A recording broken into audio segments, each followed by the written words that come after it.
कांता बहन की दो बहुएं थी, बड़ी कल्पना और छोटी प्रिया। कल्पना का जैसा नाम वैसा ही काम। सारा दिन कल्पनाओं में रहती, ना कोई काम करती ना कोई धाम। अरे कल्पना बहू, जरा अच्छी सी चटनी पीस दे, आज कुछ मजेदार खाने का मन है। पेट में जलन हो जाएगी माँ जी बुढ़ापे में, और वैसे भी मेरा काम करने का वक्त शाम का है। अब प्रिया को ही बोल दो। इतना कहकर कल्पना वहां से चली जाती है। कांता कल्पना के ऐसे रवैये से काफी परेशान रहती हैं। मैं बना देती हूँ माँ चटनी, ऐसा बोलकर प्रिया माँ को चटनी बनाकर प्लेट में खाने को देती है कि तभी वहाँ कल्पना आ जाती है। अरे वाह चटनी, जरा चख कर तो देखूं, बड़े दिन हो गए। अरे नहीं बहू, तू तो रहने ही दे चटनी खाना, पेट में जलन हो जाएगी। इतना कहकर कांता और प्रिया दोनों हंसने लगते हैं। कल्पना सारा दिन या तो मोबाइल में यूट्यूब देखती या फिर सोती रहती। उसका कमरा भी बिखरा और गंदा रहता। एक दिन कल्पना का पति अशोक उससे कहता है, अरे कल्पना, जानवर भी उस जगह को साफ कर लेता है जहां वो बैठता है, तुम तो इंसान हो, कैसे इतने गंदे कमरे में रह लेती हो? देखो सारा सामान यहाँ वहां बिखरा पड़ा है। ज्यादा अपनी माँ का बोल ना बोलो। हाँ, कमरा तुम्हारा भी तो है, गंदा लग रहा है तो साफ कर लो। पता नहीं तुम्हारे साथ मैं कैसे जिंदगी बिताऊंगा। इतना कहकर अशोक वहां से चला जाता है।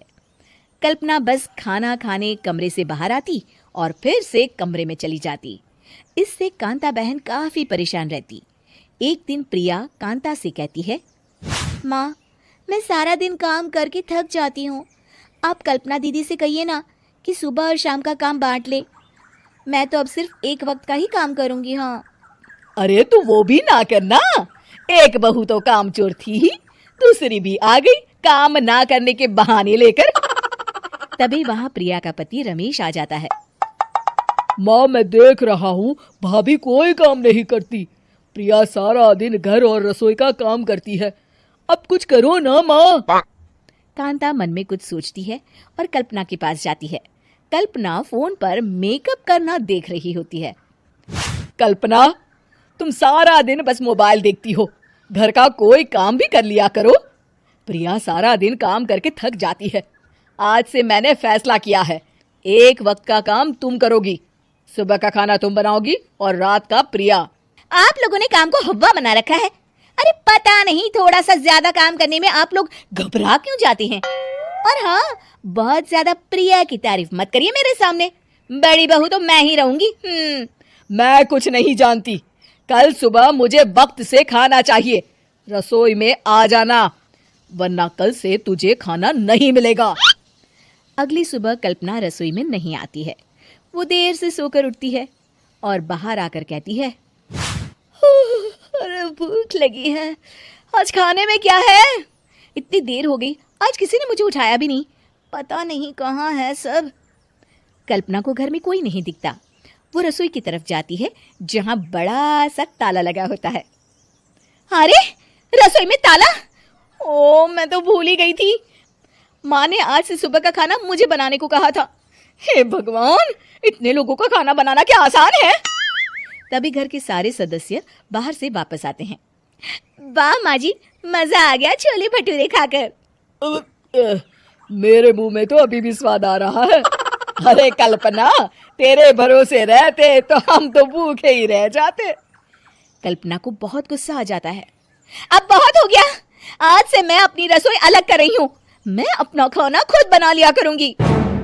कल्पना अपनी रसोई अलग कर लेती है, पर आए दिन उसका देर से उठना और काम न करने की आदत से वो भूखी ही रह जाती थी।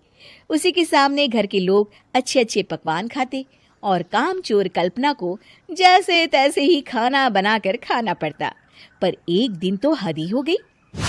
माँ, दीदी आज सुबह से कमरे से बाहर नहीं निकली, हमें जाकर देखना चाहिए। सो रही होगी कामचोर कहीं की, पर तुम कहती हो तो चलो देख लेते हैं उसे। कल्पना कमरे में पेट पकड़कर बैठी होती है। हाय मेरा दर्द, पेट दर्द के मारे मर रही हूं मैं।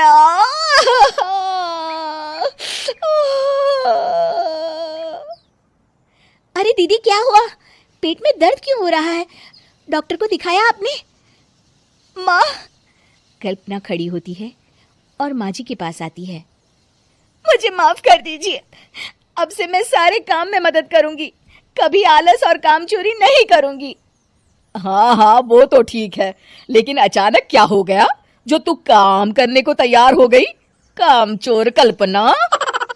माँ, लगातार बासी और उल्टा पुल्टा खाना खाने के कारण मेरे पेट में इन्फेक्शन हो गया है। काम ना करना पड़े इसलिए मैं 2 दिन का खाना एक दिन ही बना लेती थी।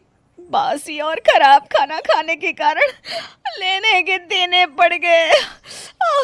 पेट में दर्द हो रहा है। चलो अच्छा हुआ, देर आए दुरुस्त आए।